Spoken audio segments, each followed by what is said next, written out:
Sure it is. Hello. Hey, see, this just confirms that I was not cool enough to be out on the stage yet. So, good morning. I'm glad you're here. I'm glad we're here. We're going to get through this together.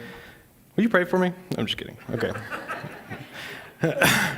We're starting a series, like Jen talked about, called Come Together. And the whole idea is what would happen in our communities, in our neighborhoods, and just in the world if we just walked across the street with the gospel. If we started taking Jesus a little more seriously when he gives us these commands and we just walked across the street. You see in Matthew 22, 36 through 40, he's asked this, and it says this, starting in verse 36, "Teacher, what is the greatest commandment in the law?" And Jesus replied, "Love the Lord your God with all your heart, with all your soul, and with all your mind. This is the first and greatest commandment.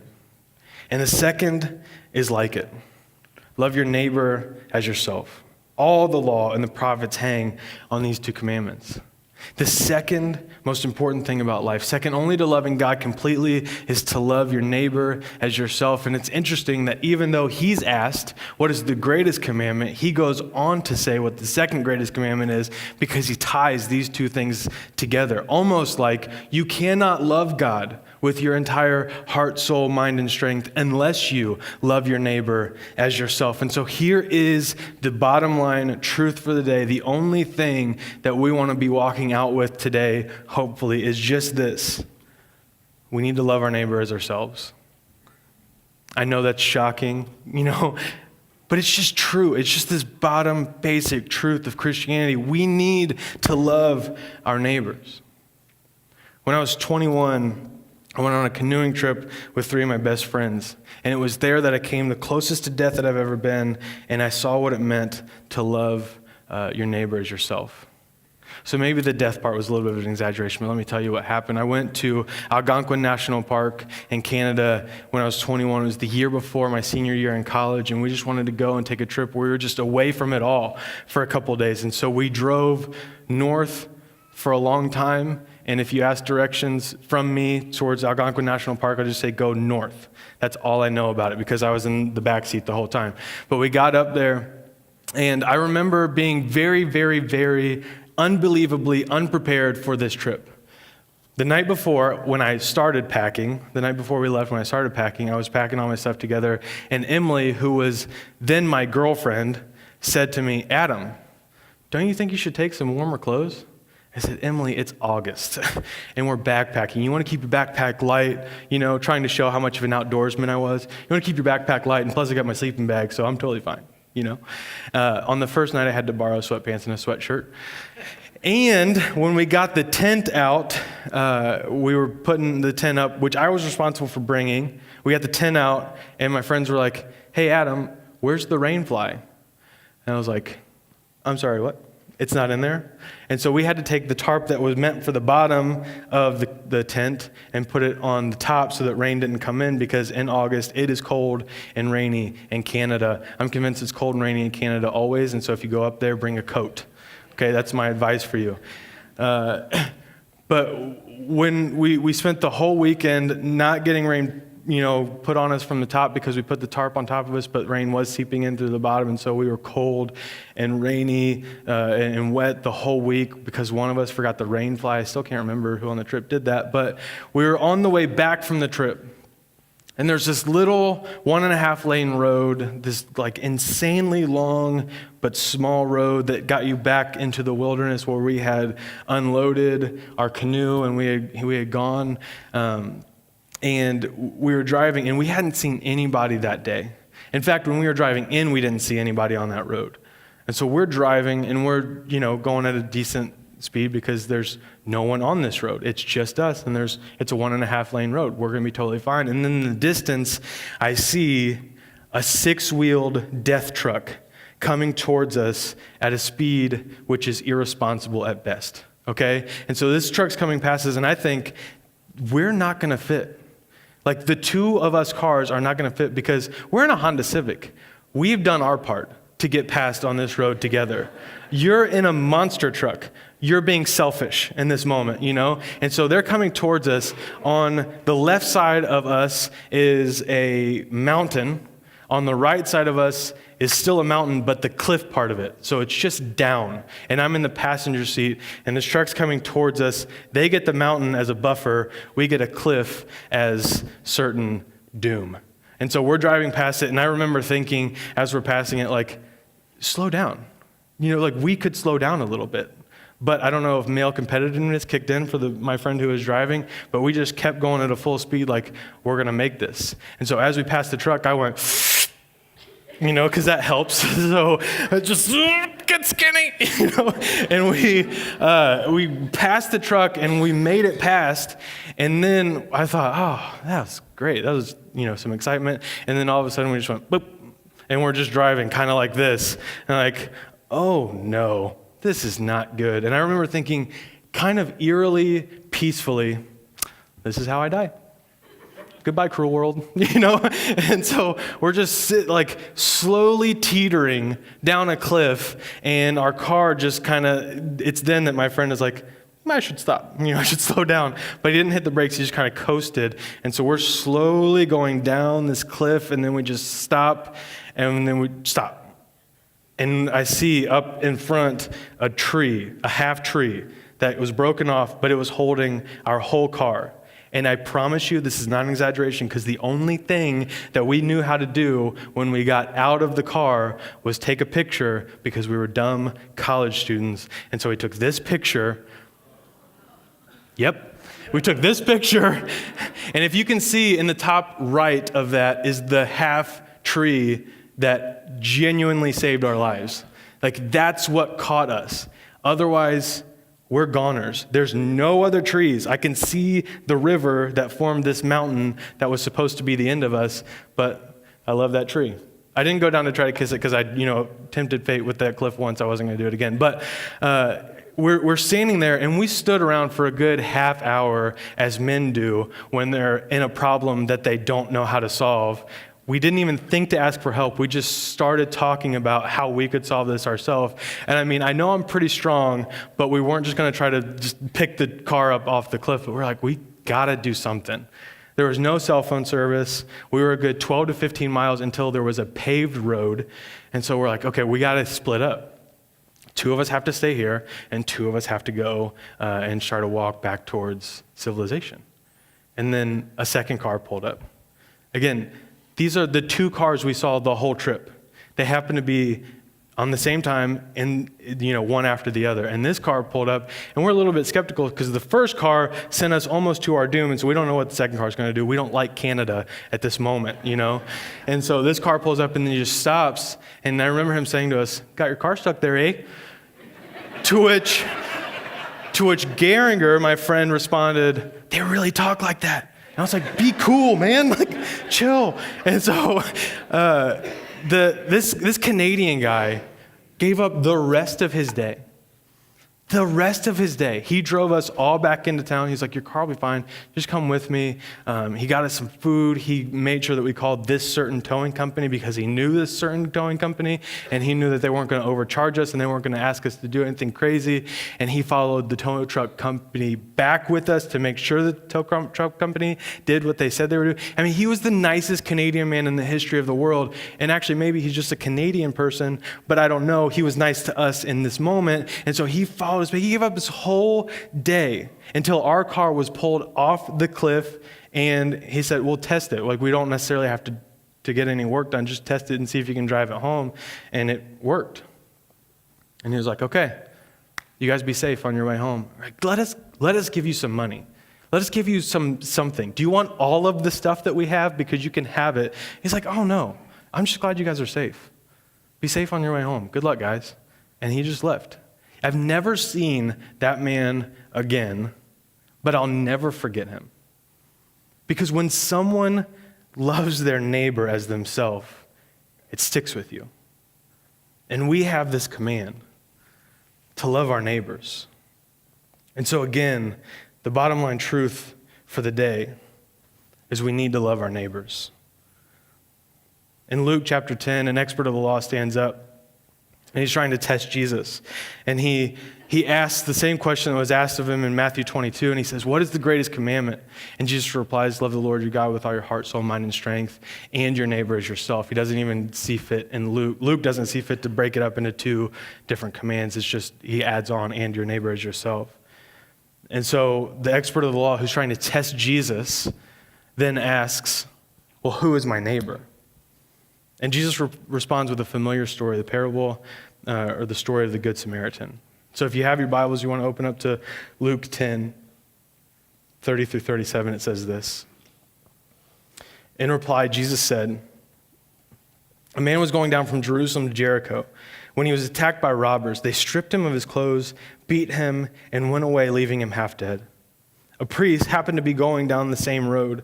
When he saw the man, he passed by on the other side. So too a Levite, when he came to the place and saw him, passed by on the other side. But a Samaritan, as he traveled, came where the man was, and when he saw him, he took pity on him. He went to him and bandaged his wounds, pouring on oil and wine. Then he put the man on his own donkey, brought him to an inn, and took care of him. The next day he took 2 denarii and gave them to the innkeeper. Look after him, he said. When I return, I will reimburse you for any extra expense you have. Which of these 3 do you think was a neighbor to the man who fell in the hands of the robbers? The expert of the law replied, the one who had mercy on him. And Jesus told him, go and do likewise. Go and do likewise. Go and see and find and heal the needs of the people around you. Now, a couple of things stick out to me about this passage. It's not just the 2 men that passed by, one being a priest, the religious elite, one being a Levite, which would have been considered the common man, but it was a Samaritan. It was a Samaritan, the one who would have been equivalent to the lowest of the low socially back then, that was considered the neighbor to the man because he went above and beyond. He went beyond to make sure that this guy got full restoration from the need that he was in. He paid for the extra expenses at the end. He loved his neighbor, and that made him a neighbor to the man. And so Jesus is painting this picture that your neighbor is anyone who is in need or anyone who you can help meet the need of. And so really, your neighbor is anyone. Your neighbor is anyone that you can see and interact with and help in any way, and who you can show the kingdom of God to by the way that you live your life open-handed and generously and standing on truth and unafraid of what the world might throw at you. Anyone that you can be Jesus' representation to, that is your neighbor. I don't know what you think about when you hear this story, the parable of the Good Samaritan, but I oftentimes, when I read it, think through it and think, oh, I would definitely stop. Like, I would be the Good Samaritan. Let's leave aside the fact that most often in my life, I've been in need of a Good Samaritan, as is evidenced by my Canada story, but I always put myself in the hero position in this story. Like, of course I would stop. There's no way I would pass by somebody who is beaten and groaning on the side of the road and not help them. There's no way I would. And so a couple of psychologists set out to test this. John Darley and Daniel Baston contrived a situation where they would mimic this situation, the parable of the Good Samaritan. So what they did is they took a group of students from Princeton Theological Seminary. So these are seminary students, and they told them to prepare a talk on the parable of the Good Samaritan. They said, use this text to prepare a talk for colleagues and for professors. We'll put you in this room, and then we'll tell you when we're ready for you. You're going to come over, and you're going to teach on this very famous passage of Jesus. So these are seminary students teaching on the parable of the Good Samaritan. What Darley and Besson were going to do was put someone who was an actor, but who looked like someone who was beaten and groaning and sick on the sidewalk between the 2 buildings that these seminary students would have to walk on to go and deliver their talk on the Good Samaritan. To make it more interesting and to just get better research, they asked a question. They wanted to know why these seminary students went to seminary in the first place. Was it out of an inherent desire to help people and to serve people and to be good in the world? Or was it for some other contributing factor, social, whatever, family, whatever it might be? And then the third factor they added was a time component. They told half the students that were preparing this talk that they had plenty of time. They had plenty of time to go from where they were preparing their message to where they had to deliver their message. And they told the other half that they were late and that a room full of people were waiting on them to deliver this talk. And I don't know what you think the number one contributing factor would be for people. But most people, when surveyed, thought that those who went to seminary with an inherent desire to help people would be most likely to stop. That makes sense, right? That wasn't even close to the number one contributing factor. The number one contributing factor is the same one that it probably is for you and for me. It was whether or not the seminary students thought they had enough time or not. And when seminary students preparing a message on the Good Samaritan are presented with the exact same situation, they stopped 63% of the time when they thought they had enough time. They only stopped 10% of the time when they thought they were running late. And now these are seminary students telling this story where Jesus says love and care for your neighbor, and they walk straight past because they thought they had to get somewhere and that this would be an interruption to what they were doing. And that struck me. Because in our community, in our day-to-day, most likely and most often, we're not going to run across somebody that is beaten up on the side of the road. That might happen. I'm not saying that won't ever happen, but that's not probably the need that you're going to come across most often in your day-to-day. Most often, it's going to be a lot more subtle, and it's going to look a lot more like you could just walk straight past it because you have X, Y, Z to do in your day. I think that if we're going to love our neighbors, we need to pay attention. We have to pay attention and just open our eyes. The problem wasn't that the Princeton Seminary students were more morally corrupt than any of the rest of us. They just thought that there was a group of people waiting for them, and that pressure blinded them to what was happening right in front of them. They didn't even see the reality that they were being the opposite of what Jesus commands us to be in this story that they were about to teach on. They just got the same blinders we did, which is our schedule. We have to open our eyes and pay attention and see where the kingdom of God is necessary in a moment. And you could be that representation in a moment. I was getting coffee with a friend this past week. It was on Monday or Tuesday, I can't remember. But we were getting coffee and we were talking about life and church and just how our families were doing. And he was telling me a story, and then right dead stop in the middle of his story, he looks up past me and he says, "Oh, no, don't do that. Oh, no." And then he stands up and I'm like, uh-oh, I don't know what's happening right now, but my back is turned to the whole situation. And so I, as casually as I can, turn around, trying to be real sly. I'm like, "What's up?" And so I look back and I see there's a family that's frustrated. Because as happens sometimes in the mornings, you get off to a rough start and everything is frustrating. And then one little thing compounds with another little thing, and then it's just frustration after frustration. And you're starting to scream at each other, and you don't know why you're screaming at each other, but you're just frustrated. And that's where this family was in this moment. And they were yelling at each other, and there were little ones. And my friend was so burdened by it. He just looked at him, and he's standing up in this coffee shop and talking to me. And I'm like, man, there's like 6 other people here. Like, everybody's looking at you right now, but it doesn't matter. And he's saying to me, I wish I could do something. I wish I could just sit down with them and talk and just get to the core of what's going on today, because you don't have to be this frustrated right now. That's what I want to tell him. You don't have to be this frustrated. I don't know what's going on, but let me help you in some way so that you're not this upset in this moment. And I think he's just talking, ideologically. It would be good if we could solve that, if we could, sit them down and have a counseling session with them and just talk back and forth and see if we could help solve any of the stress in their life. And I'm just sitting there kind of dumbfounded, that sounds like a good idea. We should definitely do something like that if we ever meet these people again and get to a relationship where they would let us talk to them like that. But I'm thinking that's impossible.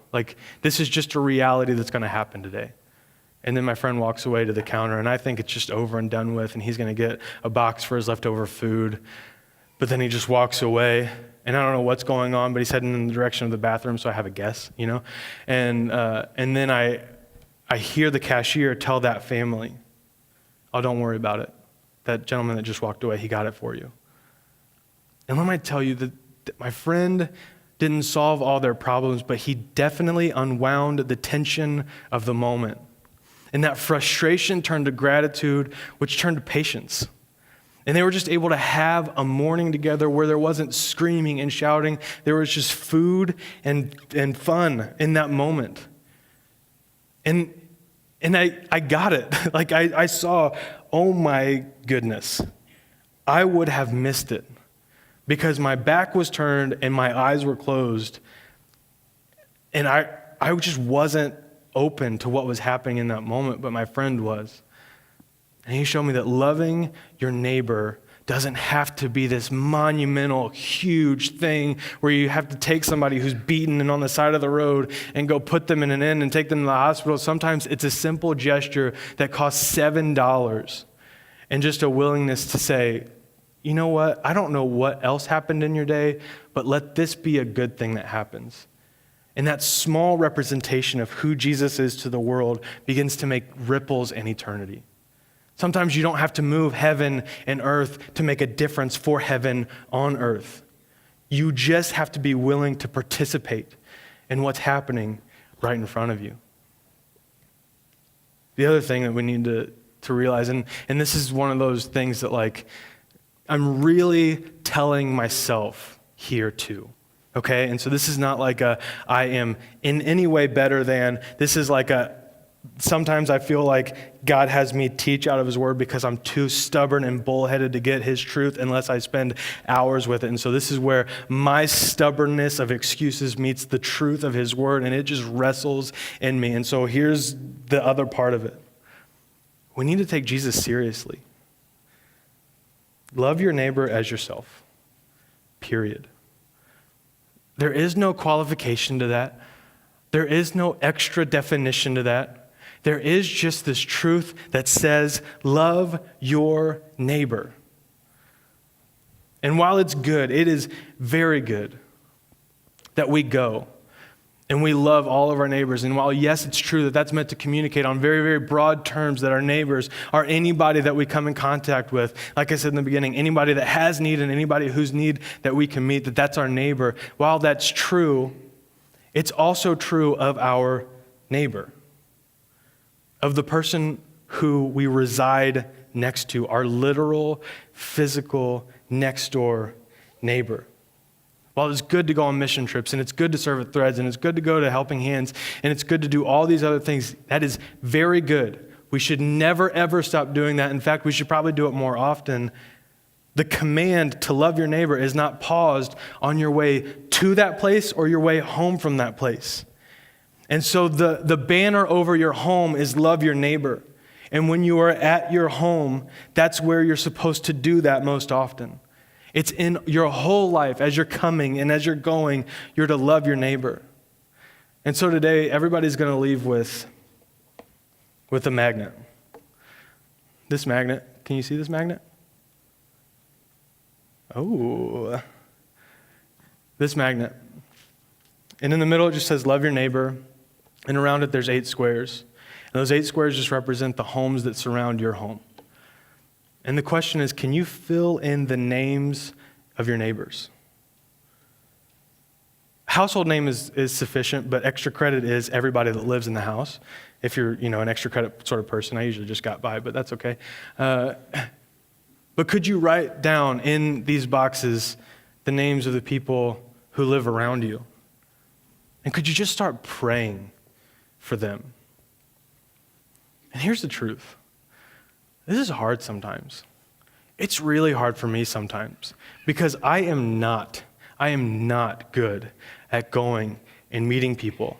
I am not an extrovert by any definition of the word. And so God has to hit me over the head with something like he did this past week in the coffee shop for me to get talking to people is okay. You need to go and meet people. And so I've known that this was going to happen for months. In fact, I helped design and make these, and I still could not fill this out halfway. I could make it up, but it would not be right.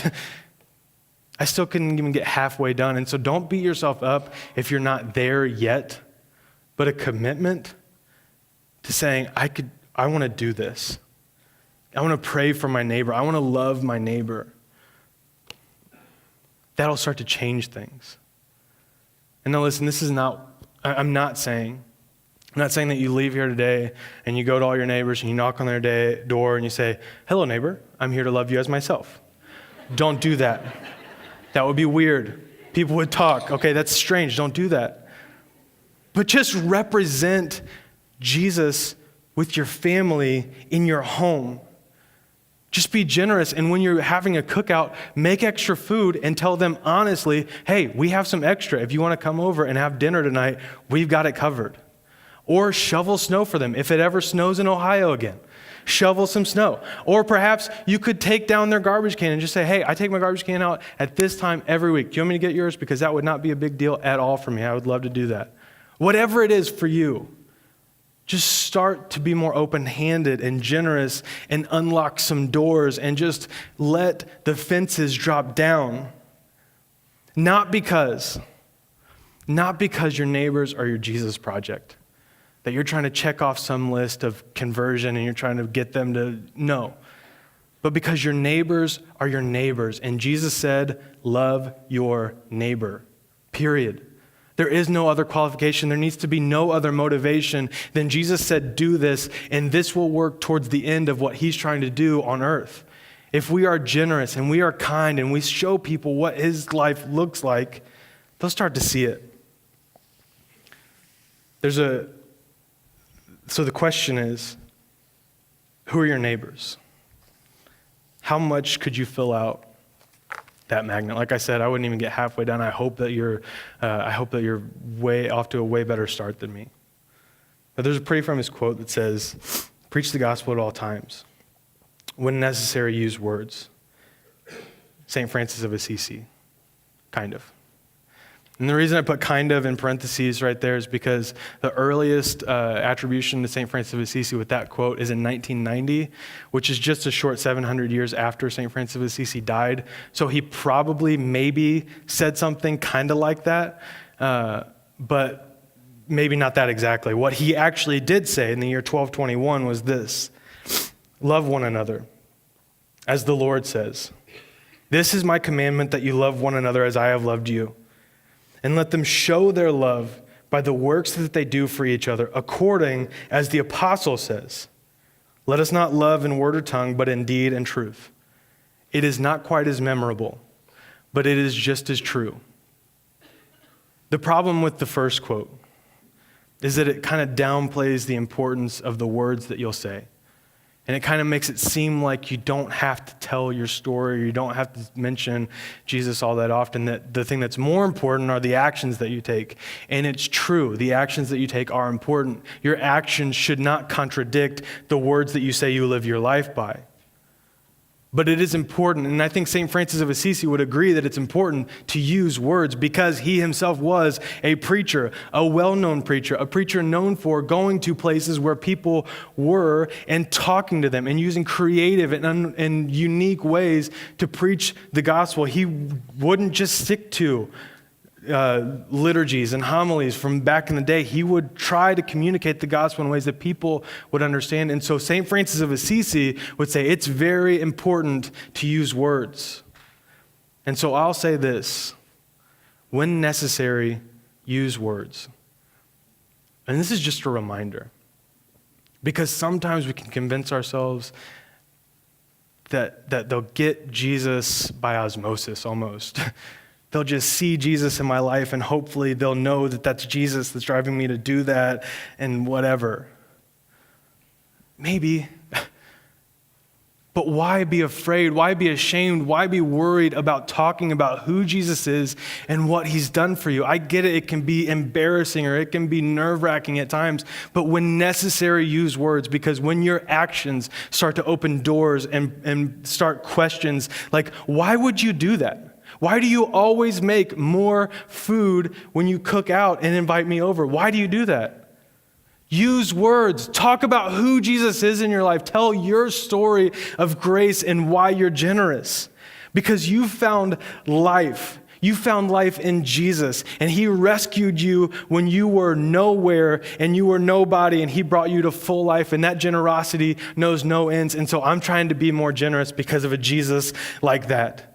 How unbelievable would it have been for me and my friends after we were leaving Canada to get back on the road, go down the road a couple hours, see another group of dumb college guys off the side of a cliff and think, oh, good luck, losers, and kept going. Like, it would have been despicable at best, but that would be unbelievable. And yet sometimes with the gospel, we do the same thing. We believe Jesus has rescued us from a pit of despair, and we're afraid to tell that story to people who are hanging in a pit of despair, and their lives are full of loneliness, and they just need somebody willing to talk to them. And so when necessary, use words, talk about who Jesus is and what he's done in your life and the change that he's made in your life. Because we're not going to argue, debate, point, doctrine, ideology, theology. We are just going to get to tell people, this is my experience with Jesus. He made me patient when I was angry. He broke me free when I was an addict. He made me generous when I was stingy. I would be nobody but for the grace of God and but for Jesus. And so when necessary, use words and tell your story and pray that God would open the doors to those stories. Will you pray with me? Father God, we are astounded at what you do in our lives. We are blown away that you make us whole again. And we just want to love you more and more each day. We love you. It's in your son's name we pray. Amen. On your way out, you're going to get this magnet. I don't know what your next step is.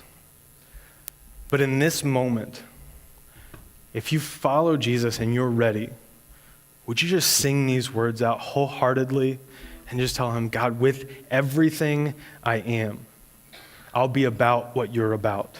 I surrender everything I am, and I'm about what you're about. And if you don't, if you've never confessed Jesus, if you don't know who Jesus is, and you're like, I want life. I want to be more generous. I want to be more kind. I want to change. Then come find one of us today. And we would love to talk with you about that, because Jesus takes us no matter where we are, and he moves us in a better direction. So in these next few minutes, would you just sing and think about and pray about and be ready to join Jesus in what he's doing